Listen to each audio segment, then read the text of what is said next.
안녕하십니까, 박준호였습니다. 자, 이 시간에는 땅꾼학교는 22번째 시간으로 이런 땅을 사라라고 그래서 너 어디에 사나, 땅아 너 어디에 사니라고 우리는 이제 그 2편 강의로 보시면 됩니다. 자, 이 부동산 공법은 공인중개사 시험에 합격하시거나 전국에서 수석 합격을 하셔도 외우기만 하셨지 이해하기가 거의 힘드십니다. 근데 이 힘든 과목을 여러분에게 어느 날 갑자기 뭐같이 나타나서 쉽게 설명을 드린다라고 그러지만 여러분 한계 느끼실 겁니다. 그러니까는 약 15분씩 일주일에 보편적으로 한 두세 번 정도는 녹화를 하니까는 여러분 아무래도 이제 수백 편의 강의가 되는데 간단하게 약 15분 내외로 제가 방송을 하니까는 여러분들이 그 내용을 갖다 보시면 됩니다. 우선은 지금 21강째 지난번 21강째 설명드린 것처럼 땅아 너 어디에 사니라고 그랬죠. 땅이다라고 그러는 게 지금 얘기한 대로 이런 땅은 사라 이런 땅은 사지 마라 해서 가장 중요한 건 뭐냐면 그런 내용으로 보지 말고 땅아 너 어디에 사니 이거를 가지고 땅을 보는 습관을 가지셔라 이게요. 그래서 이제 땅이라고 그러는 거는 농지를 얘기하는 거예요. 여기서 얘기를 하는데 우선은 제일 요번에 주제를 하늘에도 있고 땅에도 있다. 지난번에 뭐라고 그랬어요? 땅이라고 그러는 건 도시에 있냐 비도시인 농촌지역이냐. 도시는 몇 프로? 17%. 농촌은 몇 프로? 83%. 우리나라의 83%인 땅은 어디에 다냐? 농촌에 있다. 그 다음에 우리나라의 17%라는 땅은 도시에 있다. 근데 그 땅이 또 어디냐? 하늘에 있는 땅이냐? 땅 위에 있는 땅이냐? 라고 그러면서 네 가지만 구분하셔야 돼요. 다시 한번 땅은 도시에 있냐? 비도시 지역인 농촌 지역에 있냐? 하늘에 있냐? 땅 위에 있냐? 이러면서 땅을 갖다가 여러분이 보시는 그런 습관을 가지셔야 여러분들이 땅을 제대로 보신다는 얘기예요. 그래서 다시 한번 여기서 설명을 드리면은 도시에 있는 땅은 분명히 법이 있어요. 보통 우리가 뭐라고 그래? 야 법대로 해 그러면서 법대로 개발해. 여기서 개발이라고 그러는 거에 유념을 놓으세요. 그 다음에 농촌은 법이 없어요. 법이 없다니까 뭐냐? 생긴 대로 해라. 생긴 대로 관리나 보존이라고 보시면 돼요. 다시 한번 우리나라의 17% 되는 땅은 법대로 하면 돼요. 우리나라의 83%는 땅은 뭐냐? 생긴 대로 관리하면 돼요. 아셨어요? 이렇게 해서 딱 두 개 와서 외셔야 돼요. 두 개를 갖다 머리에다 똥 넣어서 다시 한번 도시 지역에 있는 17% 되는 땅은 법대로 개발해. 개발이요. 우리나라 토지의 83%는 법이 없다가 보니까 생긴 대로 관리해. 이런 내용을 여러분이 이해를 갖다가 하시면 되세요. 자, 그러면서 이제 보는 거는 바로 뭐냐면은 이렇게 보셔야 돼요. 우리나라에 있는 토지는 이와 같은 요건 이제 김포시입니다. 김포시인데 이와 같이 울긋불긋한 지역에 있는 땅은 이게 도시 지역이에요. 우리나라 국토를 전체로 평균하면 이 땅이 17%. 그 다음에 여기 허연 지역이 있죠. 여기 허연 지역인데 이런 하얀 지역은 바로 아무런 내용이 없기 때문에 이 농촌 지역에 있는 땅은 어떻게 된다? 지금 얘기한 대로 법이 없다 보니까 생긴 대로 놀아라. 생긴 대로 관리해라. 생긴 대로 보존해라. 그게 농촌 땅이에요. 그게 뭔지는 이제 나중에 하나하나 밝혀드릴게요. 다시 한번 이 시간에 몇 번이고 강조합니다. 도시 지역의 17%는 뭐냐? 법대로 개발해라. 비도시 지역인 농촌 지역에 있는 83%의 땅은 생긴 대로 관리하고 보존해라. 이렇게 이해를 하시면 되십니다. 다음에 자, 우리나라의 그 땅이 이제 지금 얘기한 대로 대신 그 땅이 하늘에 있는 땅이냐 땅 위에 있는 땅이냐 이걸 또 보셔야 돼요. 뭐 말이 된다 안 된다 생각하시지 마세요. 땅 위에 어디에 땅이 있냐라고 그러면서 생각하시지 마세요. 다시 도시에 있는 땅이냐 농촌에 있는 땅이냐. 그런데 그 땅이 하늘에 있는 땅이냐 땅 위에 있는 땅이냐. 다시 한번, 우리나라 그 어려운 부동산 공법, 토지에 대한 공법은 딱 네 가지만 외우시면 돼요. 외운 게 아니죠. 이해하시면 돼요.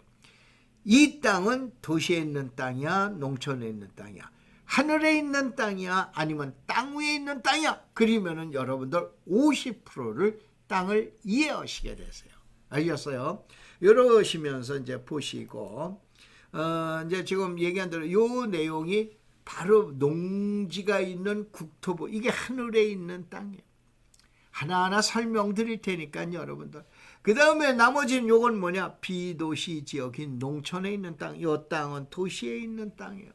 그래서 한 번에 급하게 그리시지 마시고 하나하나 설명을 드릴게요. 다만 제가 이제 이런 자료들은 이제 학교에서 강의하다가 보니까는 학교에 있는 내용으로 나와 있고, 그래서 그 뭐 다른 유튜브에 나와 있는 분들처럼 아주 기교 있게 그 만들지를 못했는데 여러분들 아무래도 이해해 주시기 바랍니다. 그 다음에 이게 바로 농림부에 있는 땅이에요. 이게 바로 뭐냐면은 땅 위에 있는 땅이에요. 그래서 여러분들 이렇게 보시면 돼요. 땅 위에 있는 땅이다 라고 그러는 것은 어떻게 됐냐? 지금 얘기한 대로 바로 땅 위에 있는 땅이고, 그 다음에 땅 위가 아닌 허공, 하늘에 있는 땅이냐 라고 그러는 거를 이해하시기 바란다, 이런 얘기예요. 그 다음에 이게 이제 보셔야 돼요. 그러면은 도시에 있는 땅 몇 프로? 17%라고 그랬어요. 17%. 17%라는 도시에 있는 땅은 뒷백 법이 있어야 돼요. 바로 도시 지역은 동글뱅이 쳐놨죠? 법이 있어요. 비도시 지역에 있는 땅은 X를 쳐놨죠? 이게 84%다. 여기에서 여러분 이 내용은 모르셔도 돼요. 나중에 하셔야 돼요. 다만 이걸 아셔야 돼요. 우리나라는 삼자를 참 좋아합니다. 삼성서부터 모두 해서 삼자를 너무 많이 좋아하시는데, 특히 부동산에서도 웬만하면 삼자예요. 나중에 하나하나 설명을 드릴게요. 그 삼자다가 보니까 3개. 도시지역의 법대로 개발하는 것도 3개. 농촌지역에서 보존하는 것도 3개. 이렇게 보시면 돼요. 알겠어요? 그러면은 도시지역의 법대로 개발하는 땅은 뭐냐면 도시계획사업, 도시개발사업, 도시정비사업이다라고 하는 3가지가 있다고 보시면 돼요. 다시 한번, 도시에 있는 땅은 도시계획사업, 도시개발사업, 도시정비사업, 이게 법대로 3가지예요. 무슨 얘기냐? 이 땅은 사라, 이 땅은 사지 마라 그러는 분들이 도대체 어느 지역에 있는 땅을 놓고 이 땅은 사라, 사지 마라예요? 도시 지역을 얘기하는 거예요? 비도시 지역을 얘기하는 거예요? 아니면 하늘에 있는 땅을 얘기하는 거예요? 땅 위에 있는 땅을 얘기하는 거예요? 단순하게 지난번 강의에서 설명드린 대로 땅이 잘생겼으니까 인간성이 좋고, 땅이 사람이 잘생겼으니까 인간성이 좋고, 사람이 못생겼으니까 인간성이 나쁘고, 이렇게 얘기하는 거나 똑같은 거예요. 보통 얘기하면은 잘생긴 사람일수록 어떻게 됩니까? 성격이 별로 안 좋습니다. 오히려 못생긴 사람이 어떻게 됩니까? 성격이 더 좋습니다. 스카이 대학만 나와야 출세하는 거예요? 전혀 아닙니다. 건대 부동산 대학원을 나왔다, 졸업했다라고 해서 최고의 부동산 전문가? 택도 없는 얘기예요. 마찬가지예요. 땅이다라고 우리는 것은 잘생겼으니까 이 땅은 사고, 못생겼으니까 사지 말라, 말도 안 되는 얘기예요. 이 땅을 구분하려면은 여러분들이 사람이 어떻게 됩니까? 생긴 거대로 하는 게 아니에요. 그 사람 가슴에 품고 있는, 그 사람 머리에 들어가 있는 포부를 봐야 되는 거예요. 야망을 봐야 되는 거예요.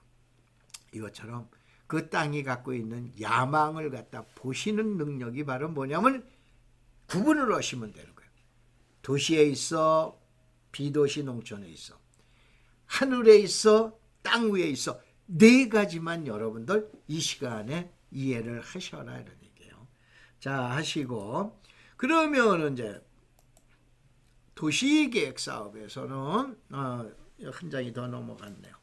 도시계획 사업에서는 도시계획 사업, 도시개발 사업, 도시정비 사업이라고 그랬죠. 도시계획 사업, 도시개발 사업, 도시정비 사업인데 요건 새로운 시설, 새로운 도시, 새로운 동네. 그런데 이게 무슨 얘기인지 잘 이해가 안 되시죠? 그래서 제가 어제 저녁에 그림을 하나 찾아냈어요. 일부러 찾아낸 겁니다. 요 마땅한 그림이 없나. 자, 여기에 봐보면 도로가 쫙 있죠. 요게 도시계획 사업이에요. 자, 여기는 뭐 어떻게 되는가? 땅 위에다가 아파트가 이게 뭐 30층, 50층짜리 아파트가 즐비한 것 같아요. 이게 무슨 사업이야? 이게 도시개발 사업이에요. 그 다음에 저 멀리에 있는 거 보면 야트막한 건물에 무슨 연립 다세대 뭐 단독주택 이런 게 즐비한 것 같아요. 이걸 도시정비 사업이라고 그러는 거예요. 무슨 얘기냐? 우리나라 국토의 도시 땅은 이러한 땅은 17%. 이 17%의 땅은 어떻게 되냐? 법대로 개발해야 돼요. 법대로 개발하는 요인이 도시계획사업, 도시개발사업, 도시정비사업 딱 세 가지가 있다라고 보시면 돼요. 아셨어요? 이 세 가지에 의해서 우리나라의 도시지역은 개발 사업을 진행하고 있다 이런 얘기예요. 자, 그래서 여기에서 아주 쉽게 우선은 이해하면서 그 환지라고 우리는 이제 방식을 이제 결국은 설명을 드리는데, 요거는 저 혹시 22강을 처음 듣는 분은 전전차에서 토지 총람에서 안성시하고 평택시하고 오산시를 분석을 해드렸어요. 그 분석을 해드렸는데 이제 거기에서 보다가 보니까는 자, 평택시는 거의 다 10개의 특지 개발 중에서 8개 정도는 환지 사업이에요. 그런데 그 바로 옆인 안성은 어떻게 됩니까? 안성은 환지가 아니고 10개의 사업장 중에서 8개는 무슨 방식? 사용 수용 방식이더라 이러는 게. 아니, 경부고속도로를 사이에 놓고 오른쪽으로 남쪽으로 내려가면서 오른쪽은 환지 방식, 왼쪽은 사용 수용 방식. 뭐가 이렇게 떨어져 있으면 몰라요. 도로 하나를 놓고 이렇게 갈라져 있어요. 이게 뭔지 아세요? 이런 내용을 알고 땅은 사라, 땅은 사지 말라라고 얘기를 해야죠. 그게 바로 그러면 제일 먼저 사용 수용 방식은 공익사업에 의해서 매수하거나 아니면 협의 매수 기간을 통해서 매수하는 절차니까는 나중에 설명을 드린다 하더라도 환지라고 우리는 건 많이 들어보셨죠. 결국은 땅으로 준다는 얘기예요. 그래서 이제 이거를 간단하게 설명하려면은 내가 땅을 사서 집을 지을 터로 팔아서 만들어 팔든가, 내가 땅을 사서 집을 지어 팔거나, 이거를 하면은 돈 번다 이런 얘기예요. 그냥 간단하게 하면 땅을 사서 대지로 만들어서 땅을 팔든가, 아니면은 땅을 사서 대지로 만들어서 내가 아주 건물까지 지어서 팔든가 이렇게 했는데, 이걸 누가 했냐? 과거에는 큰 면적인 경우 LH 토지개발공사 주택공사에서 했었다 이런 얘기예요. 근데 이게 어떻게 되냐? 지난 2015년도 우리나라에 사건이 생깁니다. 그 유명한 택지개발촉진법을 없애버려요. 사장을 시켜버려요. 만약을 위해서 또 어떻게 될지 모르니까는 사용을 하지는 않지만은 사장을 시켜버립니다. 폐기한 거는 아니에요. 그러면서 어떻게 되느냐? 그 유명한 도시개발법이 그 대신을 차지하게 돼요. 이게 무슨 얘기냐? 간단하게 하면은 옛날에 땅이 나오면 예를 들어서 평택의 지제역 주변이다 이거요. LH에서 와가지고 쫙 해서 필요 없어. 그리고 강제 매수로 들어갔다 이런 얘기예요. 그리고 어떻게 됩니까? 도로 만들고 공원 만들고 뭐 만들고 그리고 나서 어떻게 되냐? 땅을 갖다가 팔았다 이런 얘기예요. 근데 이제는 주민들이 직접 하겠다. 그게 환지 사업인 거예요. 그럼 평택은 하는데 왜 안성은 안 할까? 안 하는 게 아니고 못합니다. 못하는 게 법으로 못하는 게 아니에요. 그거는 실무를 모르시기 때문에 얘기를 적은 거예요. 이제 하나하나 설명을 드릴게요. 그래서 지금 얘기한 대로 도로도 없고 상하수도 시설도 없고 하니 내가 직접 도로 등을 만들어주고 남은 땅을 팔든가 집을 짓든가 했는데 이때 땅도 아파트도 잘 팔리는 것이 결국은 최고가 되는 거죠. 따라서 도시개발 사업에서 환질한 택지개발 사업과 재개발 사업이 합성을 하고 보시면 돼요. 요거 이제 설명을 드려놓을게요. 자, 그러면서 시간이 다 됐기 때문에 여러분에게 이 토지 총람이라고 그러는 거를 소개를 한번 해놔 드릴게요. 이거는 뭐냐면은 자료가 약 3,100건인데 수도권만 있습니다. 수도권에 몽땅 들어가 있어요. 여기에서 그 대신 전국에 있는 12개 있는 고속도로, 지금 현재 공사 중인 고속도로, 예정 고속도로 있어요. 여기는 약 150개의 인터체인지가 지번으로 나와 있어요. 아셨어요? 그러니까 딱 지번만 치시면은 어떻게 되나? 여기로 인터체인지가 나오는구나. 정확하게 아세요. 그러니까 투자 분석하는데 최고입니다. 그 다음에 이 책을 가지고 계시면은 5년간 강의를 서비스로 해드리는데 그거는 단돈 10,000원만 받습니다. 근데 이것은 왜 이렇게 되느냐? 그러면 이거에 대한 판매 수익의 일부는 제가 이끌고 있는 단체가 여러분들 그 유명한 NGO라고 그러는데 저는 NGO라는 말을 쓰지를 않습니다. 비영리 단체죠. 비영리 단체 황막사라고 그래서 황사 막는 사람들인데 제가 대한민국 국민으로서는 최초로 IMF 다우민 1999년도에 사막에 들어가서 나무를 심은 장본입니다. 중국 정부에서 저는 엄청난 큰 표창을 받았고 그 다음에 신화사 통신에 제가 2번이나 보도가 됐어요.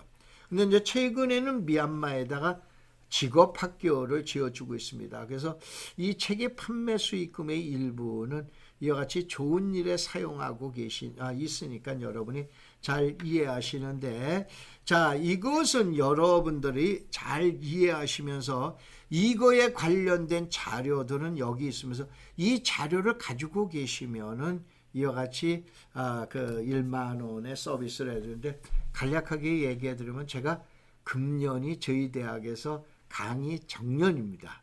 내년에 제가 정년이 끝나고 나서 자, 관악산도 가기 싫고 북한산도 가기 싫고 그 다음에 어디 저 동네에 있는 저 어디 뭐 아파트 경비도 하고 싫고 그러니까는 서비스 해드리려고 이 자료를 만들어서 여러분들한테 제공을 해드리고 이렇게 하는 겁니다. 그래서 많은 관심과 협조를 부탁을 드리고 그 다음에 여러분 구독하고 그 다음에 좋아요 좀 꼭 좀 눌러주시면은 계속적으로 해서 여러분들 좋은 강의를 여러분에게 제공해 드리겠습니다. 고맙습니다. 감사합니다.